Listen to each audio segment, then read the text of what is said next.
ഇനി നമുക്ക് ഈ ചാപ്റ്ററിൽ പഠിക്കേണ്ട മറ്റു 2-3 പോയിന്റ് ആണ്. ഒന്ന്, പ്ലംബിങ്ങിന്റെ ലെഫ്റ്റ് ഹാൻഡ് റൂൾ പഠിക്കുക. ആ 3 റൂൾ ഫിംഗേഴ്സിന്റെ ഡയറക്ഷൻ കറക്റ്റ് പഠിക്കുക. എന്തിനൊക്കെയാണ് ഇത് ഇൻഡിക്കേറ്റ് ചെയ്യുന്നത്? മിഡിൽ ഫിംഗർ ഇൻഡിക്കേറ്റ് ചെയ്യുന്നത് കറന്റിന്റെ ഡയറക്ഷന്, ഫോർ ഫിംഗർ ഇൻഡിക്കേറ്റ് ചെയ്യുന്നത് മാഗ്നറ്റിക് ഫീൽഡിന്റെ ഡയറക്ഷന്, തമ്പ് ഫിംഗർ ഇൻഡിക്കേറ്റ് ചെയ്യുന്നത് ഫോഴ്സിന്റെ ഡയറക്ഷൻ അല്ലെങ്കിൽ motion of the conductor. Okay, അപ്പൊ കറന്റിന്റെ ഡയറക്ഷൻ എന്ന് പറഞ്ഞാൽ പോസിറ്റീവ് നെഗറ്റീവിലേക്ക്, ആ ചിത്രത്തിൽ പോസിറ്റീവ് നെഗറ്റീവ് ഉണ്ടോ, പോസിറ്റീവ് നെഗറ്റീവിലേക്ക് മാർക്ക് ചെയ്യുക, ഈ ഡയറക്ഷൻ കിട്ടും. മാഗ്നറ്റിക് ഫീൽഡിന്റെ ഡയറക്ഷൻ നോർത്ത് ടു സൗത്ത് ആണ്, നോർത്തിൽ നിന്ന് സൗത്തിലേക്ക്. ഓക്കെ, അപ്പൊ നോർത്ത് ടു സൗത്ത് പിടിക്കുക.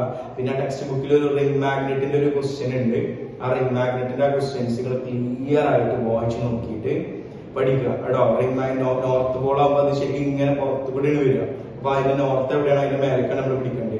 അടിയിലാണ് നോർത്ത് ഉണ്ടെങ്കിൽ താഴത്തേക്കാക്കി പിടിക്കണം. അങ്ങനത്തെ ഒരു കൺസെപ്റ്റ് റിംഗ് മാഗ്നറ്റിന്റെ ഉണ്ട്. ഡൗട്ട് ഉണ്ടെങ്കിൽ പറഞ്ഞാൽ മതി, അത് ക്ലിയർ ചെയ്ത് തരും. അപ്പൊ ടെക്സ്റ്റ് ബുക്കിൽ ഒരു റിംഗ് മാഗ്നറ്റിന്റെ ഒരു ക്വസ്റ്റ്യൻ ഉണ്ട്, നന്നായിട്ട് പഠിക്കുക. കഴിഞ്ഞ നമ്മുടെ ക്രിസ്മസ് എക്സാമിനൊക്കെ വന്ന ക്വസ്റ്റ്യൻ ആണ്. അപ്പൊ അത് റിപ്പീറ്റ് അടിച്ച് വരാൻ ചാൻസ് ഉണ്ട്. അപ്പൊ പ്ലംബിങ്ങിന്റെ ലെഫ്റ്റ് ഹാൻഡ് റൂൾ പഠിക്കുക. ഇവിടെ മനസ്സിലാക്കേണ്ട കാര്യം എന്താ പറയുക, മാക്സ്വെല്ലിന് ഒരു റൈറ്റ് ഹാൻഡ് തമ്പ് റൂളും ഉണ്ട്, പ്ലംബിങ്ങിന് ഒരു ലെഫ്റ്റ് ഹാൻഡ് റൂളും ഉണ്ട്. ഇത് രണ്ടും അങ്ങോട്ട് മാറരുത്.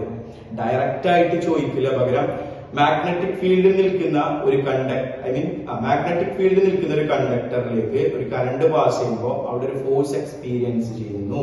ഇതുമായി ബന്ധപ്പെട്ട ഫോഴ്സിന്റെ ഡയറക്ഷൻ കണ്ടെത്താനുള്ള റൂൾ ഏതിനൊക്കെ കാര്യം ചോദിക്കുക. അപ്പൊ ഫോഴ്സിന്റെ ഡയറക്ഷൻ അല്ലെങ്കിൽ മോഷൻ ഓഫ് ദി കണ്ടക്ടറിന്റെ ഡയറക്ഷൻ, ഇതൊക്കെയാണ് ചോദിക്കേണ്ടത്. ബലത്തിന്റെ ദിശ അല്ലെങ്കിൽ ചാലകത്തിന്റെ ചലന ദിശ, ഇതൊക്കെ കണ്ടെത്താനുള്ള നിയമം ഏതാണെന്ന് ചോദിക്കുകയാണെങ്കിൽ പ്ലംബിങ്ങിന്റെ ലെഫ്റ്റ് ഹാൻഡ് റൂൾ. എന്നാൽ മാക്സ്വെല്ലിന്റെ റൈറ്റ് ഹാൻഡ് റൂൾ എന്ന് പറഞ്ഞു കഴിഞ്ഞാല് ഒരു ചാലകത്തിലൂടെ വൈദ്യുതി പ്രവഹിക്കുമ്പോൾ അതിന് ചുറ്റും ഒരു കാന്തിക മണ്ഡലം രൂപപ്പെടും, ഒരു മാഗ്നറ്റിക് ഫീൽഡ് ഡെവലപ്പ് ചെയ്യും. ആ മാഗ്നറ്റിക് ഫീൽഡിന്റെ ഡയറക്ഷൻ കണ്ടുപിടിക്കാനുള്ളതാണ് മാക്സ്വെല്ലിന്റെ റൈറ്റ് ഹാൻഡ് തമ്പ് റൂൾ. ഇങ്ങനെ പിടിച്ചിട്ടുള്ളത് അല്ലെ. തമ്പ് ഫിംഗർ ഇൻഡിക്കേറ്റ് ചെയ്യുന്നത് കറന്റിന്റെ ഡയറക്ഷൻ, അതർ ഫിംഗേഴ്സ് ഇൻഡിക്കേറ്റ് ചെയ്യുന്നത് മാഗ്നറ്റിക് ഫീൽഡിന്റെ ഡയറക്ഷൻ എന്ന് പറഞ്ഞു കഴിഞ്ഞാൽ അതും പഠിച്ചു വെക്കുക. പിന്നെ ഈ ചാപ്റ്ററിൽ ഏറ്റവും പ്രധാനപ്പെട്ട 2 കാര്യങ്ങൾ കൂടി ഉണ്ട്. അതിലൊരു കാര്യമാണ് സോളിനോയിഡ്. സോളിനോയിഡ് നന്നായിട്ട് പഠിക്കുക. സോളിനോയിഡിന്റെ പൊളാരിറ്റി ചെക്ക് ചെയ്യാൻ ക്ലോക്ക് വൈസ് ആണെങ്കിൽ എസും ആന്റി ക്ലോക്ക് വൈസ് ആണെങ്കിൽ എന്നും എന്നുള്ളൊരു കൺസെപ്റ്റ് പഠിച്ചു വെക്കുക.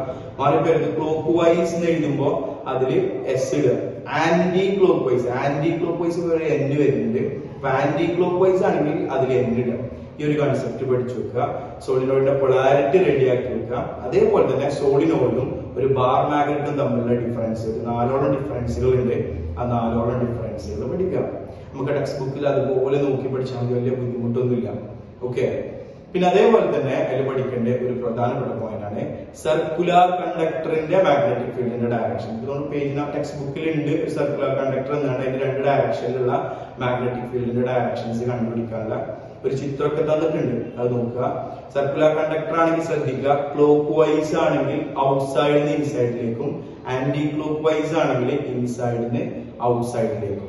ഇത്തരത്തിലുള്ള കൺസെപ്റ്റുകളൊക്കെ ഉണ്ട്, അതൊക്കെ ക്ലിയർ ആയിട്ട് പഠിക്കുക. ഈ 4ാമത്തെ ചാപ്റ്ററിൽ നിങ്ങൾ ഈ പോയിന്റുകൾ, ഈ പറഞ്ഞിട്ടുള്ള ഈ പോയിന്റുകളൊക്കെ പഠിച്ചിട്ട് നിങ്ങൾ എന്ത് ചെയ്താൽ മതി, ഒരു പ്രീവിയസ് ക്വസ്റ്റ്യൻ നമ്മൾ SCRTന്റെ 3 സെറ്റ് ക്വസ്റ്റ്യൻ പേപ്പറുകൾ വർക്ക്ഔട്ട് ചെയ്ത് കഴിഞ്ഞാൽ 4ാമത്തെ ചാപ്റ്ററിന്റെ 1 മാർക്ക് നമുക്ക് പോകാം. ഓക്കെ, അപ്പൊ അത് റെഡിയാക്കി വെക്കുക. എന്തെങ്കിലും ഡൗട്ട് ഉണ്ടെങ്കിൽ കമന്റ് ചെയ്യുക.